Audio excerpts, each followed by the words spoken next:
Yo, what's going on, guys? And of course, we got to do the video for Micah Potter's the training camp deal according to the source. Not your typical one. Let me pull it up right here. Let me just cue everything. But what we wanted to say before we continue today's video is if you're a Spurs fan, maybe a Micah Potter fan, what do you think of this sighting, of this signing? Do you think he'll make the roster right now? He's kind of their fourth center. And do you think he'll make the roster?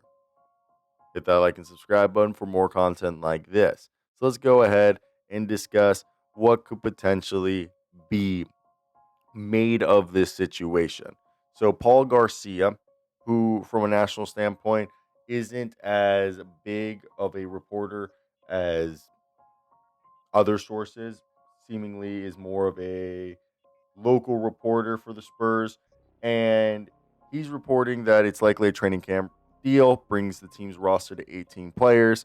He's a center. They do have 3 spots remaining on the Summer League roster, as well as technically they could cut somebody from one of their two ways and bring in a different guy.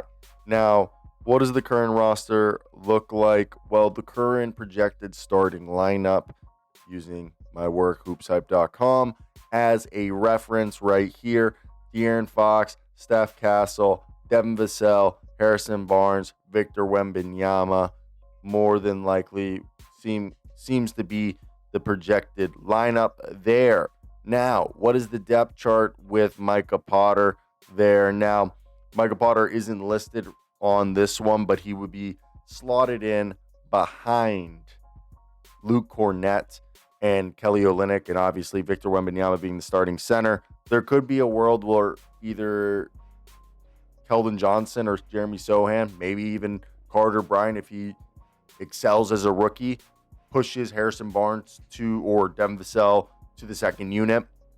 But in the NBA, you can only sign 3 seasons of two-ways, or you can only be on a two-way during your first 3 years of service. Micah Potter is ineligible now to be on another two-way because he's in the NBA since 2021, which with Detroit.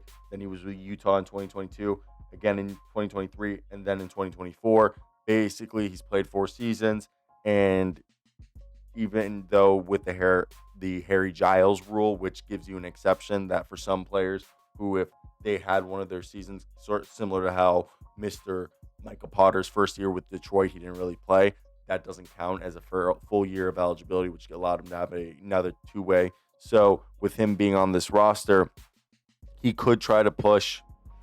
I'd have to assume that either Jordan McLaughlin or a Lindy Waters would be duking it out right here with Micah, or Micah might just be trying to be on the training camp team, because if you get an E10 and you play for the G League syndicate, or the G League, not syndicate because they're not a mob, they're not over here racketeering and bootlegging alcohol, saying, hey, old sport. But either way, what I'm saying is that the affiliate, if he plays for the Austin Spurs, they're not the Austin Toros. We're talking Austin Spurs, and little D League reference. But if he does play for them, if he doesn't make the training camp deal, or doesn't make the team on the training camp deal, which is a minimum contract that's non-guaranteed, that I do believe eventually does become guaranteed. If he spends 60 days on the G League team, he gets a $50,000 bonus, which ends up pushing him over or just at 100, a 6-figure contract playing basketball in America. So it's worth it than going overseas. And this is a guy who came out of college, played at Ohio State, and then went to Wisconsin and was a really solid guy. Played for the Sioux Falls Skyforce, was solid, ended up getting a 10-day contract with Detroit. That led to him playing 3 years on two-way with the Utah Jazz. And he had some moments that, he actually seemed like a guy who could eventually be a decent reserve big in the NBA. You always need guys who are 7 foot or near 7 foot. He's a guy who's listed at 6'10", 248. I see some places put him at 6'9". I put him 6'10" because he's a little bigger than a Drew Eubanks. But kind of a similar archetype if we want to go to another white center that had previously played for the Spurs. A Drew Eubanks could be somebody like that. Someone in 64 NBA games has averaged about 4 points, 3.6 rebounds per game in 15 minutes a night. And over 4 G League seasons, he's shot 39% from three, almost 16 points a night, 9 rebounds, showing that he could be this stretch big who has a little bit of passing chops, rebounding, pick and pop ability while stretching the floor, which makes him a strong candidate to make the camp if he does impress, because he's clearly an NBA player. If not, be on the G League team to either sign with a different team or to sign with this team. If an injury occurs, it just makes sense. So to me, I want to hear your guys' thoughts down below in the comment section. What did you guys think of this video? Did you guys like the signing of Micah Potter? And what do you think should happen? Should he make the camp or not? Now, I love that I just noticed that my camera is fucked. This whole time I'm looking at this, I'm like, oh, I last checked that this camera looked fine. And I'm seeing what's happening. So when I first put this wasn't falling, but now it is, which then it goes like that. I am so mad, so I'm going to have to edit this somehow. But that's going to be it for me, guys. Hope you guys did enjoy it. Like, comment, and subscribe. I also talked, I felt like this whole time like this. So that's also going to be something that pissed me off. We're editing this video. I want to make it to the 8-minute marker now, so we're just we're gonna talk right here. Little life update. We'll use this moment to do that. We're moving into an office. Cheyenne, if you're watching this, my hard drive got corrupted. Not corrupted. It's like I've had to use disk drill to basically it's not being recognized by my MacBook anymore.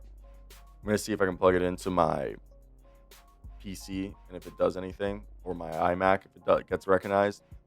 But on my disk drill, it gets recognized, so then I can recover the files that I need. And it was my travel external hard drive, because I don't know where my other, I have like 5 hard drives over here. A couple that I filled. Now I have a 4 terabyte.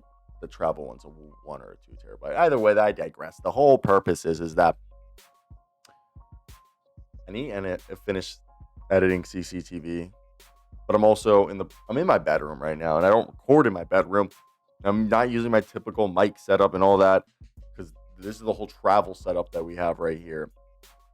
Due to the fact that I built an office, it's done. I need to go and set everything up and organize and put my desk together, which I'm about to do today. I just have to do work and walk my dog and make this video, now edit this video. So, and I also need to be confident that I know this mic is going to pick me up, because you want to talk into the mic like this, but I'm realizing that I'm just like talking like this, but I need to keep my face up. Wonder how I'm going to edit this. Definitely going to be an interesting one. Either way, you made it to the end. Let me know does the camera look good? Do I sound fine? What improvements should be made? I also like using this slideshow than the other ones I was doing the other day. I think this one just looks better, and I enjoy it. And yeah, that's kind of where I'm going to leave that one, because I think the whole set looks better when it's like this, and it gives us a little bit higher production value, I feel like. But maybe that's just me. I'm gonna go.